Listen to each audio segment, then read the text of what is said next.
अस्सलाम वालेकुम नाजरीन, इनसाइड न्यूज इब्राहिम राजा शो के साथ मैं हूं नूर फातिमा। नाजरीन, आज हम आपके साथ 4 बड़ी ब्रेकिंग न्यूज शेयर करेंगे। इससे पहले हम आपको कहेंगे कि फायरवॉल को हटाने के लिए हमारे चैनल को सब्सक्राइब कर ले, ताकि पाकिस्तान के सबसे बड़े और मकबूल लीडर इमरान खान साहब के मुतालिक हकायक आप तक बर वक्त पहुंच सकें। और हाँ, नए आने वाले सब्सक्राइबर्स अपना नाम लाजमी मेंशन करें ताकि अगली आने वाली वीडियो में उनका नाम लिया जा सके। अब आते हैं बड़ी ब्रेकिंग न्यूज़ की जानिब। आज की पहली बड़ी ब्रेकिंग न्यूज़ पाकिस्तान के सबसे बड़े और मकबूल लीडर इमरान खान साहब के मुतालिक है। इमरान खान साहब इस वक्त कहां मौजूद हैं? इमरान खान साहब को अडियाला जेल से कहां ले जाने के मुतालिक एक नई इतला आई है। इस पूरी सूरत हाल में क्या इमरान खान साहब को मुबैना तौर पर जहर दिया गया? इस हवाले से क्या ताज़ा तरीन खबर आई है? इस पूरी सिचुएशन में इमरान खान साहब पर तशद्दुद के हवाले से क्या बहुत बड़ा और हसास दावा किया गया है, इसके मुतालिक आपको आगाह करेंगे।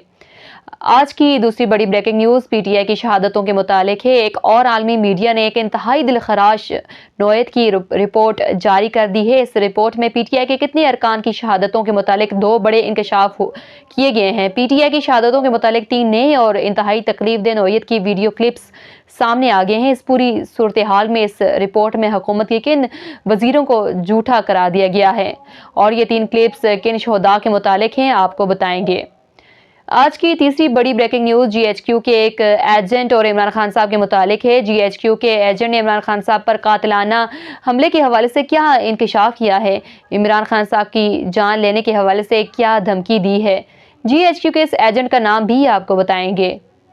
इस पूरी सूरत हाल में इस्लामाबाद में एक हसास इमारत के अंदर 18 मिनट तक क्या होता रहा, इस गैर मामूली सरगर्मी की अंदरूनी कहानी भी आपको बताएंगे। आज की चौथी बड़ी ब्रेकिंग न्यूज़ पीटीआई की शहादतों का असल जिम्मेदार कौन? इस हुक्म से किसने इसका हुक्म किसने दिया? पीटीआई की शहादतों पर अब आलमी फोरम से क्या ऐसी खबर आई है जो शरीफ खानदान के लिए तबाहकुन साबित हुई है? पीटीआई की शहादतों की वजह से किस पर आलमी पाबंदियां लग सकती हैं? इस हवाले से जो आलमी सतह से ब्रेकिंग न्यूज़ आई है, इससे आपको आगाह करते हैं। जी इब्राहिम राजा साहब, इस पूरी सिचुएशन की अंदरूनी कहानी और हकायक से आगाह कीजिएगा।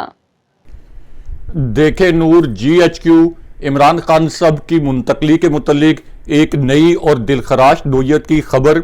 पीटीआई की शहादतों के मुतालिक आज के दिन में एक नई दिल दहला देने वाली आलमी रिपोर्ट। नवाज शरीफ एक नाकाबिले यकीन ऑडियो। पीटीआई की शहादतों के मुतालिक आज के दिन में सामने आने वाले 4 नए और तकलीफदेह वीडियो क्लिप्स और पाकिस्तान के सबसे बड़े और सबसे मकबूल लीडर इमरान खान साहब के मुतालिक 4 बड़ी ब्रेकिंग न्यूज़ से अपने व्यूअर्स को आगाह करते हैं। सबसे पहले आपको पीटीआई की शहादतों के मुतालिक एक और आलमी मीडिया की जो दिल दहला देने वाली रिपोर्ट सामने आई है। इस रिपोर्ट में क्या 4 दिलखराश इंकशाफात किए गए हैं, कितने पीटीआई के कारकुन शहीद हुए, उनकी तादाद क्या है और किस तरह से इस हुकूमत के वज़रा को झूठा करार दिया गया है, ये खबर अपने व्यूअर्स के सामने रखते हैं। अब ये जो आलमी मीडिया की रिपोर्ट है, ये डी चौक में खूनरेजी के बाद सामने आई है, जहां पे इस जाली हुकूमत ने रेंजर्स के जरिए आम और निहत्ते लोगों पर बराह रास्त गोलियां चलवाईं। इस रिपोर्ट में क्या 4 दर्दनाक इंकशाफात किए गए, ये चारों इंकशाफात आपको बताते हैं। इस रिपोर्ट के पहले नुक्ते में यह बताया गया कि पोली क्लिनिक यानी वो सरकारी हॉस्पिटल जो डी चौक से सबसे करीब है और डी चौक में फायरिंग के बाद जो कारकुन जख्मी हुए उन्हें सबसे पहले इसी हॉस्पिटल में लाया गया था। तो इस खबर में यह बताया गया कि पोली क्लिनिक हॉस्पिटल के एक आला ओहदेदार ने नाम जाहिर ना करने की शर्त पर यह बताया कि जिस दिन ये फायरिंग हुई उस दिन के मुतल्लिक जो तफसीलात सामने आई थी कि बड़े पैमाने पे लोग गोलियां लगने से जख्मी हुए और कई अरकान जो हैं उनकी जान गई, वो तफसीलात दुरुस्त हैं। उसके बाद जो एक सफ़ा और एक दस्तावेज सामने आई, इसके हवाले से भी एक बड़ा इंकशाफ किया गया, यानी हॉस्पिटल की एक दस्तावेज जो कि सोशल मीडिया पर सामने आ गई थी। अब ये जो पोली क्लिनिक के एक आला ओहदेदार हैं, उन्होंने कहा कि इस फहरिस्त में जिन लोगों के नाम दर्ज किए गए थे, जिनके मुतल्लिक ये बताया गया था कि इनको बराह रास्त गोलियां लगी हैं, तो ये फहरिस्त दुरुस्त थी, ये हॉस्पिटल की थी, लेकिन इस जाली हुकूमत ने इस फहरिस्त को जाली करार दिया था। लेकिन पॉली क्लिनिक के हॉस्पिटल के जो आला तरीन ओहदेदार हैं उन्होंने अब इस आलमी मीडिया आउटलेट को ये बताया है कि ये फहरिस्त मुकम्मल तौर पर दुरुस्त थी। उसके बाद इस खबर का तीसरा नुक्ता बहुत हसास है। इस तीसरे नुक्ते में यह कहा गया कि ये जो तफसीलात थी जख्मियों की और शहीदों की, ये एक से जायद सफ़ात पर मुश्तमिल थी। पॉली क्लिनिक हॉस्पिटल में लाए जाने वाले 3 मुजाहिरीन जो हैं ये चल बसे और यहां पे गोलियों से जख्मी जो है ये 50 के करीब अफराद लाए गए। यानी पहले मरले में पॉली क्लिनिक हॉस्पिटल में ऐसे लोग जिनको गोलियां लगी थी बराह रास्त, ये 50 से ज्यादा लोग सिर्फ पॉली क्लिनिक हॉस्पिटल में लाए गए। और दूसरी जानिब जो पिम्स हॉस्पिटल है, यानी 2 बड़े हॉस्पिटल हैं, ये जो खबर आपके साथ शेयर कर रहे हैं अपने व्यूअर से कहेंगे, उनसे रिक्वेस्ट करेंगे कि इसके ऊपर कमेंट भी करें। एक तो बताया गया कि 50 जख्मी जिनको गोलियां लगी वो लाए गए पॉली क्लिनिक हॉस्पिटल, और फिर इस्लामाबाद का एक और बड़ा सरकारी हॉस्पिटल है पिम्स। तो इसके मुतल्लिक इस रिपोर्ट में बताया गया कि यहां पे 60 ऐसे अफराद लाए गए जिनको बराह रास्त गोलियां मारी गई थी, और इतलात के मुताबिक इनमें से 7 अफराद जो है ये जाँ भाग हो गए, 7 अफराद शहीद हो गए। उसके बाद इस खबर के तीसरे नुक्ते में यह बताया गया कि इस जाली हुकूमत के कौन से ओहदेदार हैं जिन्होंने हॉस्पिटल्स के ऊपर दबाव डाला और ये कहा कि आपने शोहदा की जो मैयतें हैं ये उनके लवाहिकीन को वापस नहीं करनी, शोहदा का जो डेटा है ये किसी के साथ शेयर नहीं करना, और लवाहिकीन को किस तरीके से ब्लैकमेल किया गया। इस खबर के चौथे नुक्ते में यह कहा गया कि इन हॉस्पिटल्स के एक सीनियर ओहदेदार ने नाम जाहिर ना करने की शर्त पर यह बताया कि पिम्स में 4 मैयतें सर्द खाने में पड़ी हैं, इनको उन्होंने खुद अपनी आंखों से देखा। उसके बाद जो बाहर खड़े अफराद से पूछा गया तो उन्होंने बताया कि ये जो 4 लाशें सर्द खाने में रखी गई थी इनका ताल्लुक पीटीआई से है। इसका मतलब है कि यह भी साबित हो गया कि ये चारों अरकान जो हैं पीटीआई के ये शहीद हुए, और इनका जो पोस्टमार्टम है इसके अंदर बहुत गैर जरूरी ताखीर की गई। उसके बाद इसी खबर के अगले नुक्ते में यह बताया गया कि ये जो हॉस्पिटल्स के आला ओहदेदार हैं उन्होंने कहा कि जो सूरत-ए-हाल हमें समझ आ रही है इस हिसाब से पिम्स में कम से कम 5 लोगों की लाशें हो सकती हैं। उसके बाद यही जो ओहदेदार हैं इनसे सवाल यह किया गया कि क्या आप मेडिको लीगल हमें फराम करेंगे, लेकिन हॉस्पिटल ने ये मेडिको लीगल जो डॉक्यूमेंट है या जो सर्टिफिकेट है ये फराम करने से इनकार कर दिया। लेकिन उसके बाद 3 अफराद के मुतल्लिक एक बड़ी दिलखराश खबर जो है ये पॉली क्लिनिक हॉस्पिटल के एक ओहदेदार ने शेयर की, क्योंकि उनसे सवाल किया गया था कि क्या हॉस्पिटल में पहले दिन लाए जाने वाले जो अफराद हैं उनकी मौत गोलियां लगने से हुई। तो इस पर पॉली क्लिनिक हॉस्पिटल के ये जो आला ओहदेदार हैं उन्होंने ये कहा कि बिल्कुल इनको गोलियां लगी थी, इनकी मौत जो है गोलियां लगने से हुई। लेकिन उसके बाद क्या मुजाहिरीन ने किसी पुलिस एहलकार या रेंजर्स को गोलियां मारी या रेंजर्स एहलकार जो हैं ये हॉस्पिटल गए, इसके मुतालिक एक बहुत बड़ी ब्रेकिंग न्यूज इसी रिपोर्ट में दी गई। अब इस रिपोर्ट में कहा गया कि पॉली क्लिनिक हॉस्पिटल में क्या गोली लगने से जख्मी या जान से जाने वाले एहलकार भी लाए गए। जब यह सवाल पूछा गया तो पॉली क्लिनिक हॉस्पिटल के आला ओहदेदार ने बताया कि कोई ऐसा फर्द पॉली क्लिनिक नहीं लाया गया, यानी कोई रेंजर का एहलकार या पुलिस का एहलकार जिसको गोली लगी हो। अब इस पूरी सूरत-ए-हाल में अताउल्लाह तारड़ ने यह दावा किया था कि एहतजाजी मुजाहिरीन की जानिब से भी गोलियां चलाई गई थी और आंसू गैस की शेलिंग की गई थी। लेकिन इस पर जो पॉली क्लिनिक हॉस्पिटल के आला ओहदेदार हैं उन्होंने कहा कि 100 से ज्यादा अफराद को गोलियां लगी, यानी पॉली क्लिनिक और पिम्स हॉस्पिटल का जो रिकॉर्ड है इसके मुताबिक 100 से ज्यादा अफराद को गोलियां लगी। और जाहिर है कि जिनको गोलियां लगे बराह रास्त उनमें से कितने लोगों के बचने का इम्कान होता है। उसके बाद इस खबर का आखिरी हिस्सा सबसे अहम है, और इस खबर के आखिरी हिस्से में यह कहा गया कि हां हम पर वजारत सेहत की जानिब से यानी हॉस्पिटल्स के आला ओहदेदार ने कहा कि हम पर वजारत सेहत और इस हुकूमत की जानिब से बहुत दबाव आया, ये तफसीलात हमसे रुकवाई गई, ये तफसीलात नहीं रोकी जानी चाहिए थी और कोशिश की गई कि रिकॉर्ड को सिरे से मिटा दिया जाए ताकि हॉस्पिटल में जख्मी अफराद और जांबाहक अफराद की तफसीलात ना हो। और ऐसा लगता है कि ये तफसीलात जो है शायद कभी सामने ना आए। उसके बाद एक और कर्बनाक इंकशाफ जो है इस रिपोर्ट में हुआ और इस रिपोर्ट में कहा गया कि पोली क्लिनिक के ओहदेदार ने बताया कि जिस रात गोलियां लगने से जख्मी पीटीआई के कारकुन लाए जा रहे थे, ये बात हकीकत है कि एहतजाज की रात इतना रश था कि हम तरीकाकार को भी फॉलो नहीं कर सके। अब इसका मतलब यह है कि एक और आलमी मीडिया, ये एनी शिराजी जो इस्लामाबाद में एक रिपोर्टर हैं, उनकी ये रिपोर्ट है, तो एक और आलमी मीडिया ने इस हुकूमत को सफाक, जाबिर, जालिम, कातिल और झूठा करार दे दिया। लेकिन यहाँ पे army chief general Asim Munir, Imran Khan साहब और इमरान खान साहब पर मुबैना कातलाना हमले के मुतल्लिक जो दो नई और दिलखराज खबरें आई हैं, ये दोनों खबरें आपके सामने मुख्तसरन रखते हैं। अब ये खबरें एन उस वक्त सामने आई जब एक बहुत बड़ी इत्तला दी गई और इमरान खान साहब पर कातलाना हमले के हवाले से एक बहुत बड़ा दावा किया गया।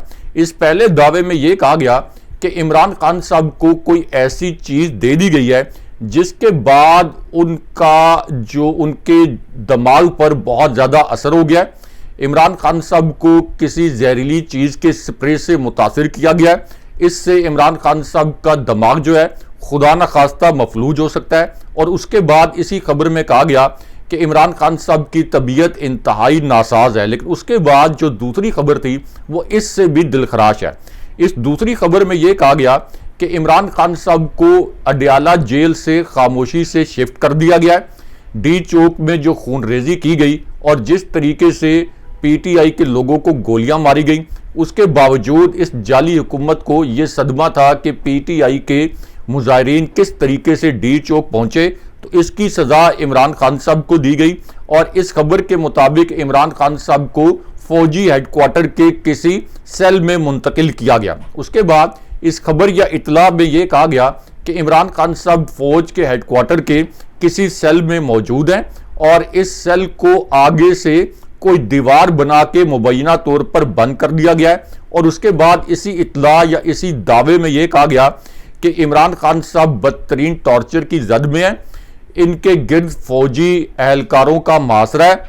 और यह भी कहा गया कि इमरान खान साहब की आंखों पर दिन में 12 घंटे तक जो है पट्टी बांध दी जाती है। और यह खबर जो है ये कासिम सूरी ने दी। लेकिन उसके बाद एक और खबर में यह कहा गया कि इमरान खान साहब को जेल से शिफ्ट करने की तैयारी मुकम्मल हो चुकी है, ये फैसला किया जा चुका है। और इमरान खान साहब को डी चौक में एहतजाज के बाद बहुत ज्यादा अजियत दी गई और इमरान खान साहब की तबीयत इंतहाई नासाज है।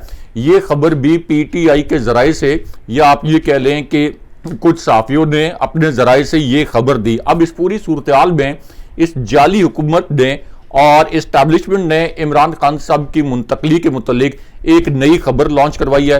पहले इस खबर के दो नुकात आपको बताते हैं और उसके बाद जो कुछ ज़मीनी हकायक हैं वो भी मुख्तसरन आपके सामने रखेंगे। अब हुकूमत की जो लॉन्च करदा खबर है, इसके पहले नुक्ते में ये कहा गया कि इमरान खान साहब की मुंतकली के मुतल्लिक जो इतलात हैं, इन इतलात में कोई सदाकत नहीं। इसी खबर के दूसरे हिस्से में यह कहा गया कि इमरान खान साहब अडयाला जेल में हैं, उनकी सेहत ठीक है। उसके बाद इस खबर में यह भी कहा गया कि इमरान खान साहब अपने सेल में मौजूद हैं। इमरान खान साहब के सेल को थाना न्यू टाउन का हिस्सा करार दिया गया। वो 2 दिसंबर तक थाना न्यू टाउन पुलिस तहवील में जिस्मानी रिमांड पर हैं। उसके बाद इस लॉन्च करदा खबर में यह कहा गया कि जेल जराये का कहना है कि जेल के हॉस्पिटल्स इमरान खान साहब का रोजाना तिब्बी मुआयना करते हैं और इमरान खान साहब का ब्लड प्रेशर और शुगर लेवल नॉर्मल है। वो रोजाना 2 मरतबा एक्सरसाइज भी कर रहे हैं। लेकिन उसके बाद इस खबर के आखिरी हिस्से में यह कहा गया कि इमरान खान साहब को तमाम सहूलियात जो हैं ये जेल में दस्तयाब हैं। लेकिन इससे पहले GHQ के करीब समझे जाने वाले एंकर मुनीब फारूक ने खुद ये इतराफ़ किया था कि इमरान खान साहब के सेल की 5 दिन बिजली बंद की गई थी और इमरान खान साहब को मुश्किल हालात से गुजरना पड़ा। और उन्होंने कहा कि इमरान खान साहब को अजियत देने के मुतालिक जो खबरें थीं वो असल में दुरुस्त थीं। इसलिए पीटीआई ने यह कहा है कि अगर इमरान खान साहब को अजियत नहीं दी गई तो खान साहब के साथ मुलाकातों पर पाबंदी क्यों लगाई गई। लेकिन यहां पे मुराद सईद के इस्लामाबाद पहुंचने के मुतालिक एक बड़ी और अजीबोगरीब नौयत की ब्रेकिंग न्यूज से भी आपको आगाह करते हैं और अपने नाजरीन से कहेंगे कि इस खबर पर भी कमेंट्स करके अपनी आरा का इजहार करें, क्योंकि अब इस जाली हुकूमत ने एक बहुत अजीबोगरीब किस्म का स्टेटमेंट दिया है और एलामिया जारी किया है। इस एलामिया में यह कहा गया कि पीटीआई का जो डी चौक में एहतजाज हुआ इसमें 1500 शरपसंद और बराह रास्त मफरूर और इश्तिहारी शामिल थे। उसके बाद कहा गया कि मुराद सईद खुद भी डी चौक में मौजूद थे और ये मुराद सईद के मातहत सरगर्म थे जो खुद भी इन शरपसंदों के हमरा थे। उसके बाद इस जाली खबर में कहा गया कि इस ग्रोह ने जो कानून नाफिज करने वाले एहलकार हैं उन पर हमला किया, लेकिन पोली क्लिनिक और जो पिम्स के हॉस्पिटल्स हैं इनके मुतल्लिक जो इंडिपेंडेंट उर्दू ने जो एनी शिराजी साफी है उन्होंने जो स्टोरी की उसमें बताया गया कि किसी भी हॉस्पिटल में गोली लगने से कोई पुलिस एहलकार जख्मी नहीं लाया गया, ना ही कोई रेंजर के एहलकार जो हैं यहां पर लाए गए। लेकिन ये बड़ी मुज़िका खेज खबर है कि मुराद सईद जो हैं वो खुद इस्लामाबाद के डी चौक में मौजूद थे। लेकिन यहां पे एस्टैब्लिशमेंट और इमरान खान साहब के मुतालिक एक बड़ी भयानक ऑडियो लीक हुई है।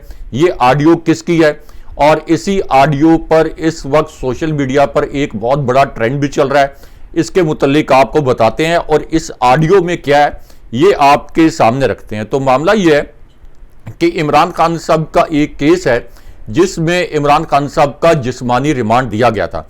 अब इसके जो तफ्तीशी अफसर हैं उनका नाम है इंस्पेक्टर राशिद कियानी, यानी इमरान खान साहब का एक केस जिसमें जिस्मानी रिमांड दिया गया था, इनके तफ्तीशी अफसर और उनका नाम इंस्पेक्टर राशिद कियानी।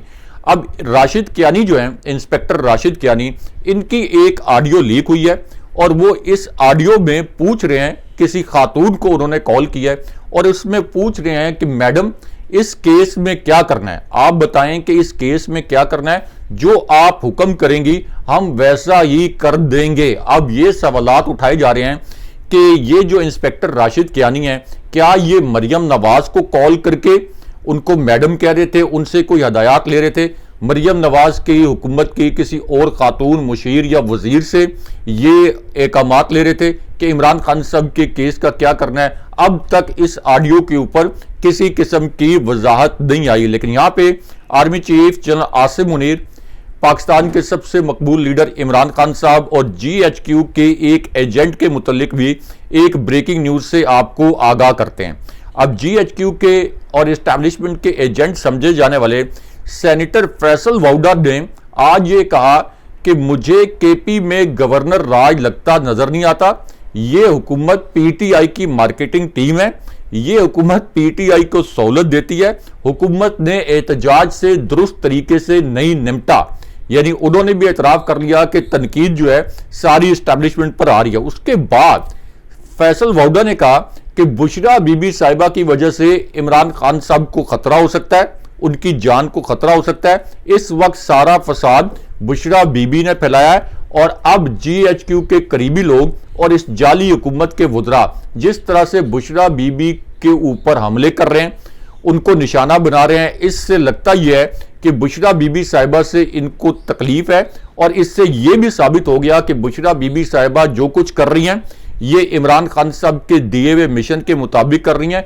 अगर बुशरा बीबी साहिबा इमरान खान साहब के मिशन के मुताबिक या उससे हट गई होती तो ये तमाम लोग तो बुशरा बीबी साहिबा की तारीफें कर रहे होते। तो इसलिए बुशरा बीबी साहिबा को इस तनकीद से घबराना नहीं चाहिए, बल्कि उनको एक्नॉलेज करना चाहिए कि उनकी वजह से इस वक्त एस्टैब्लिशमेंट के एजेंट्स और जाली हुकूमत के एजेंट्स जो हैं ये तकलीफ में है। लेकिन यहाँ पे आपको एक और अहम खबर से आगाह करते हैं और ये खबर KP से आई है, जहां पे अली अमीन गंडापुर ने मिशाल यूसुफजई को काबीना से निकाल दिया है और इसका नोटिफिकेशन भी जारी किया गया। लेकिन यहाँ पे PTI की शहादतों के मुतालिक आज के दिन में जो 3 तकलीफ दे वीडियो सामने आई हैं, इन वीडियोस के कुछ क्लिप प्रोड्यूसर साहब से कहते हैं कि हमारी स्क्रीन पर दिखाएं और क्विकली आपको बताते हैं कि इन वीडियोस में क्या है। अब इनमें से पहला क्लिप उस शख्स के वालिद का है जिसे नमाज पढ़ते हुए कंटेनर से नीचे फेंका गया था। अब इनके वालिद का एक वीडियो क्लिप वायरल हुआ है। उन्होंने कहा कि मेरा बेटा कंटेनर पर नमाज पढ़ रहा था, उसे उठाकर नीचे गिरा दिया गया। ये कहां का इंसाफ है? उसे पकड़ लेते, उसे आप गिरफ्तार कर लेते, अब उसको अगवा भी कर लिया गया है, हमारा बेटा वापस करो। उसकी तो सारी हड्डियां टूटी हुई हैं। और उनके जो वालिद हैं ताहिर साहब, उन्होंने अब ये वीडियो पैगाम जारी किया। लेकिन यहां पे हाफिज हमदुल्ला साहब का एक वीडियो क्लिप भी वायरल हुआ है और इस क्लिप में उन्होंने कहा कि जिस तरीके से कंटेनर से एक नमाजी को नीचे फेंका गया, ऐसा तो हमने सिर्फ गजा में देखा है। पाकिस्तान को पहली मर्तबा ये एजाज हासिल हुआ कि एक शख्स नमाज पढ़ रहा है और उसे कंटेनर से उठा के नीचे फेंक दिया गया। लेकिन यहां पे जैसे ही उन्होंने ये कहा तो चैनल ने उनके अल्फाज पर बीप लगा दी, यानी उनके अल्फाज को सेंसर कर दिया गया। लेकिन यहां पे पीटीआई के शोधा के मुतालिक एक और तकलीफ दे वीडियो क्लिप आज के दिन में सामने आया, ये भी आपको अपनी स्क्रीन पर दिखाते हैं। अब ये जो पीटीआई के शहीद हैं, इनके घर जब लोग फातिहा खानी के लिए आ रहे थे तो पुलिस इनके घर आने वालों को भी गिरफ्तार करने पहुंच गई। यानी पहले कत्ले आम किया गया और अब शहीदों के वर्सा को फातिहा खानी की भी इजाजत नहीं दी जा रही। लेकिन उसके बाद एक और तकलीफ दे वीडियो क्लिप पीटीआई के शोधा के मुतालिक आज के दिन में वायरल हुआ है, क्योंकि एक और जो शहीद हैं पीटीआई के तारिक, इनके मुतालिक पता चला है कि इनका एक 2 माह का बच्चा है। ये पसमानदा घराने से ताल्लुक रखते थे, घर के वाहिद कफील थे, तो 2 माह के बच्चे के वालिद की भी इस सफाक हुकूमत ने जान ले ली। लेकिन यहाँ पे पीटीआई पर जो गोलियां बरसाई गई, इस पर कितना खर्चा हुआ, इसके मुतालिक भी एक अहम खबर से अपने व्यूअर्स को आगाह करते हैं, क्योंकि इस जाली हुकूमत ने जो कि इस वक्त इकॉनमी को भी मुकम्मल तौर पर दबो चुकी है, इसने पीटीआई के एहतजाज को कुचलने के लिए कितना खर्चा किया। अब इस रिपोर्ट में बताया गया कि इस्लामाबाद पुलिस ने पीटीआई के एहतजाज को कुचलने के लिए 33 करोड़ रुपए से ज्यादा खर्च किए। यानी सिर्फ इस्लामाबाद पुलिस ने, और बाकी जहां जहां से पीटीआई का काफिला गुजरा, इसका मतलब है कि ये एक्सपेंस जो है ये 2-3 अरब रुपए से ज्यादा होगा, जो कि पीटीआई के मुजाहिरीन के ऊपर आंसू गैस के शेल बरसाए गए और इसी तरह पीटीआई के मुजाहिरीन पर जो गोलियां बरसाई गई। लेकिन यहां पे मरियम नवाज का एक जुमला इस वक्त सोशल मीडिया पर वायरल है, जिस पर उन पर बड़ी तनकीद हो रही है। इस जुमले में मरियम नवाज ने यह कहा कि मुझे और शहबाज शरीफ को फसादियों से निमटना आता है। यानी उन्होंने कहा कि डी चौक में जो एहतजाज हुआ तो मुझे और शहबाज शरीफ को फसादियों से निमटना आता है। अब पीटीआई की क़यादत ने कहा है कि असल में पीटीआई के कारकुनों को नवाज शरीफ, शहबाज शरीफ और मरियम नवाज की ख्वाहिश और इनके अहकामात पर शहीद कराया गया। इसी पूरी सूरत में पीटीआई के कुछ रहनुमाओं ने दावा किया है कि इनके 173 के करीब अरकान शहीद हुए, जैसा कि आप हमारे थंबनेल में भी देख रहे हैं। लेकिन यहां पे अमेरिका और कनाडा से भी पीटीआई के शोधा के मुतालिक एक अहम खबर आपके साथ शेयर करते हैं, क्योंकि ऑस्ट्रेलिया की पार्लियामेंट ने ये करारदाद वहां पेश की गई कि सानिया इस्लामाबाद जिन लोगों ने किया, जो इसके जिम्मेदार थे, उनको सजाएं दी जाएं, उन पर सफरी पाबंदियां लगाई जाएं, उनके असासे मुंजमद किए जाएं। जाहिर है कि सानिया इस्लामाबाद के जिम्मेदारों में नंबर 1 पर शहबाज शरीफ भी हैं। अब इस पूरी सूरत हाल में अमरीकी कांग्रेस, इसी तरह जो कनाडा की पार्लियामेंट है, यहां भी आवाज बुलंद की गई और बरतानवी हुकूमत के वज़रा ने सानिया इस्लामाबाद की तहकीकात का मुतालबा कर दिया और यह कहा गया कि सिविलियंस को इस तरीके से जान से मारना और उन पर गोलियां चलाना जो है, इस पर बरतानवी हुकूमत की बहुत ज्यादा तशवीश है और जाहिर है कि अगेन इसमें शहबाज शरीफ और वज़रा भी शामिल है। इस पूरी सूरत हाल में अमरीकी अरकान कांग्रेस ने ट्वीट्स करके इस साने की आज़ादाना तहकीकात का मुतालबा किया है और जो लोग इसमें मुलव्विस हैं उनकी गिरफ्तारियों और उनको सजा देने का मुतालबा किया है। बहुत शुक्रिया इब्राहिम राजा साहब आगाह करने का। इसी के साथ अपनी मेजबान नूर फातिमा को दीजिए इजाजत। फिर मिलते हैं एक अगली वीडियो में, तब तक के लिए खुदा हाफिज। अल्लाह ने के बाद।